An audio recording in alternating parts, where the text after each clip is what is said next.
Due to the fact that I have some problems with my legs, I hope you'll be able to bear with me if I speak from here, not taking the podium. First of all, I would like to thank David for his kind invitation. I would like to thank the organizers for inviting me to participate in this very important forum, as well as to share some of the views that we have with regard to the issues that are being discussed here.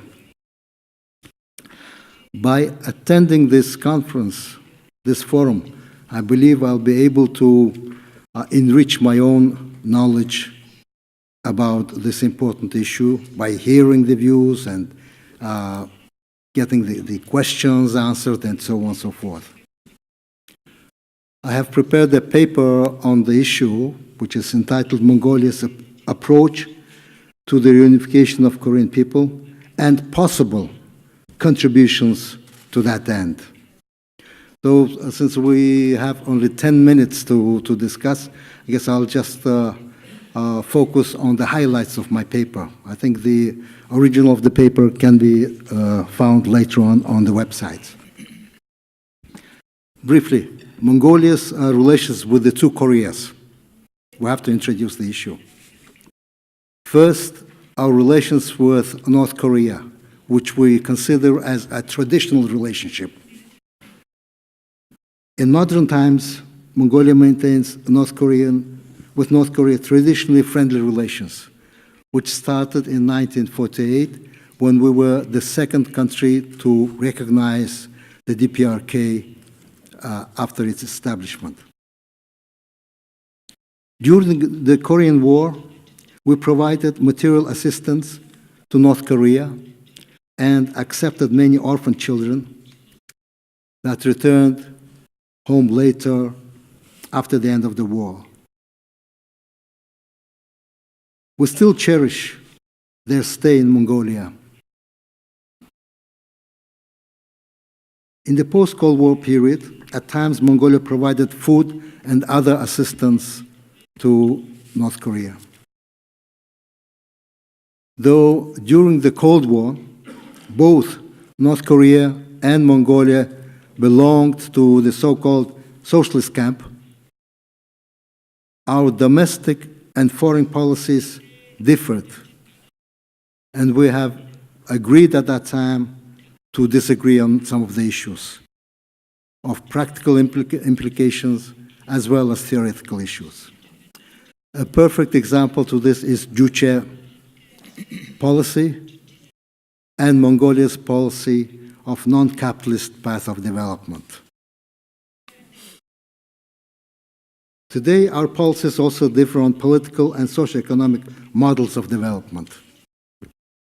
This applies to foreign policy as well, including on nuclear security issues.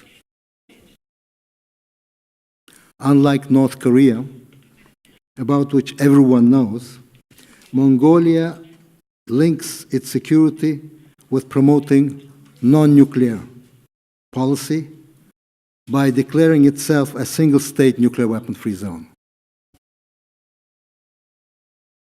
As a result of this policy, the 5 nuclear weapons states, that means the P5, including our 2 neighbors, have pledged in 2012 in the form of a jointly signed declaration to respect our non-nuclear weapon status and not to contribute to any act that would violate it.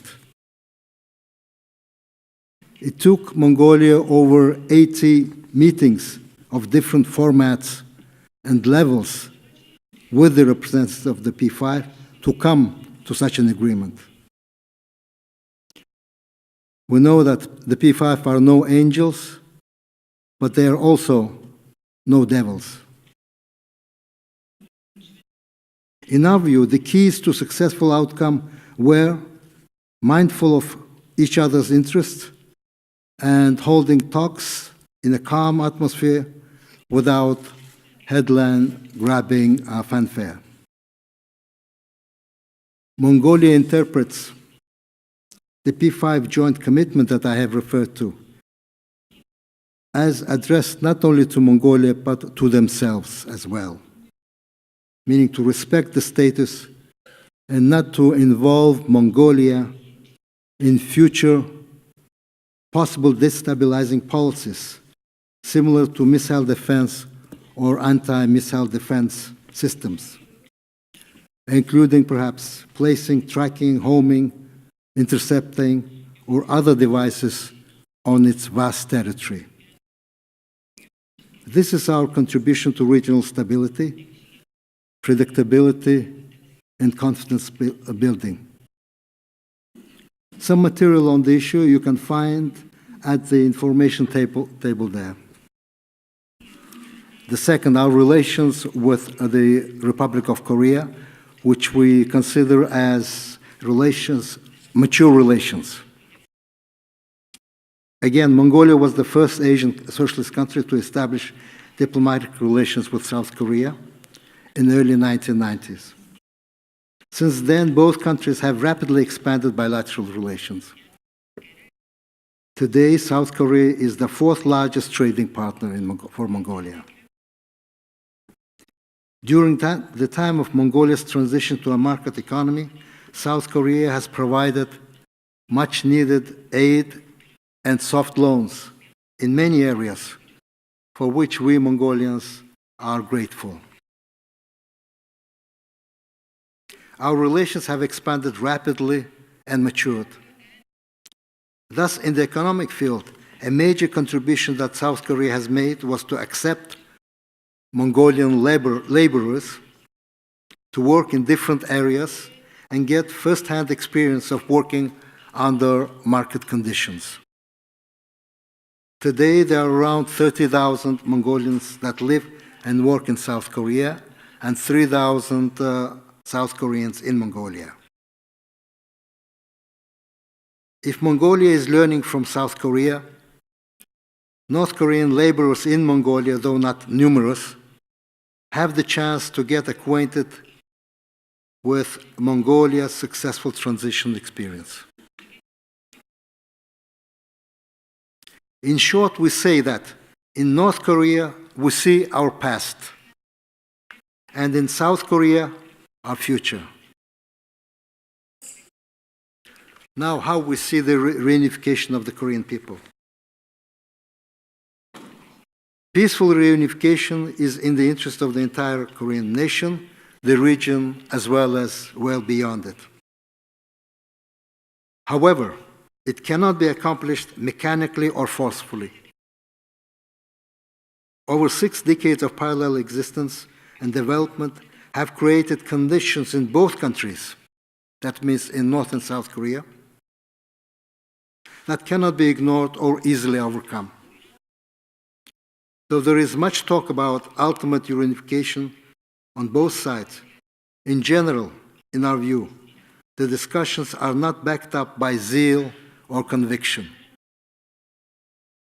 Hence, it seems most realistic at this stage is to focus on or accentuate the positive and try to work on issues of common interest and where there is a chance for progress.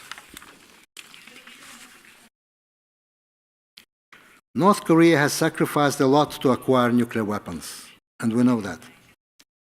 Hence, it is highly doubtful that they would abandon it easily.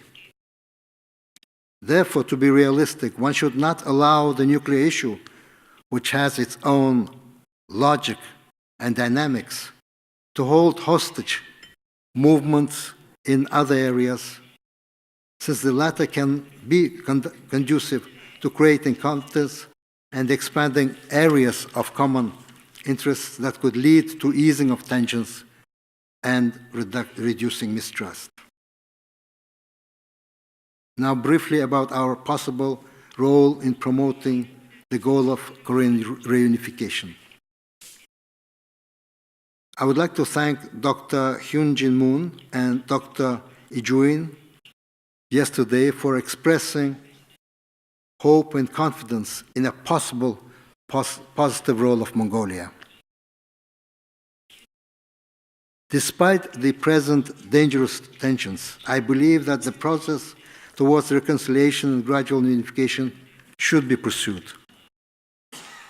One should not underestimate the role that such processes can play in strengthening the basis of peaceful reunification, however distant it may seem. In this, strategic patience on both sides would be required. It's a long-term process. Hence, discussion of the ideas and principles of such reunification needs to be persistently pursued, as being done at this forum. We fully agree that the process needs to be Korean-led, and the main stakeholders can only be Koreans themselves. Other states and stakeholders can and should provide support, mindful of their possible role and comparative advantage. The role of other states, including small states like Mongolia, should not be discounted or underestimated. My country is interested in peace and stability, linking its security and development directly with the developments in Northeast Asia. As Mongolians say, "Duck is calm when the lake is calm." That is the philosophy of Mongolia's active foreign policy. Though not party to the six-party talks, Mongolia tries to play some positive role. Thus, it has facilitated and organized meetings with North Korea and Japan, as well as North Korea and the United States, and expressed readiness to provide some good offices if the parties agree. However, Mongolia also sees its role beyond facilitating holding of bilateral meetings. I see two ways to promote regional trust and confidence by Mongolia. First one, as David has alluded, it's an Ulaanbaatar process, a dialogue. Looking at the larger picture, Mongolia is committed to promoting trust through dialogue. Thus, in 2013, it has proposed to hold a 1.5-track, that is semi-official, inclusive dialogue meetings among the representatives of the states of the region. The goal is to foster regional trust that could promote resolving hard issues through addressing the so-called soft security issues of mutual concern and mutual interest. This semi-official dialogue meeting, known as the Ulaanbaatar Dialogue, is being annually held and provides a venue and a political space for semi-official meetings to discuss the issues of common interest. Dr. Alicia Campe of SAIS, who has participated in many of these meetings, is among us. I'm sure that if she wants, she would be able to add some things. We held 4 dialogue meetings, and thus, for example, in 2015, this meeting specifically considered issues of regional energy challenges.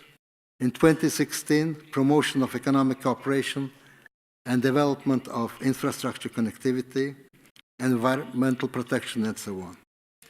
This year, the focus of Ulaanbaatar Dialogue was on deepening energy and environmental cooperation among the interested parties. Some specific issues and projects were discussed and considered. The second possible contribution is through the process known as Ulaanbaatar process, NGO-driven process, which was launched a couple of years ago. We're trying to see how we can contribute to eliciting ideas by having the civil society organizations also to come up with their ideas and share their ideas.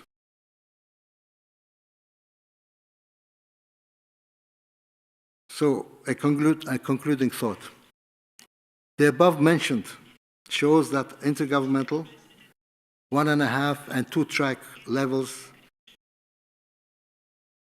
There, Mongolia can serve as a bridge between the two Koreas in promoting trust and mutual understanding and sharing its transition experience, of course, provided that the interested parties are willing to do so.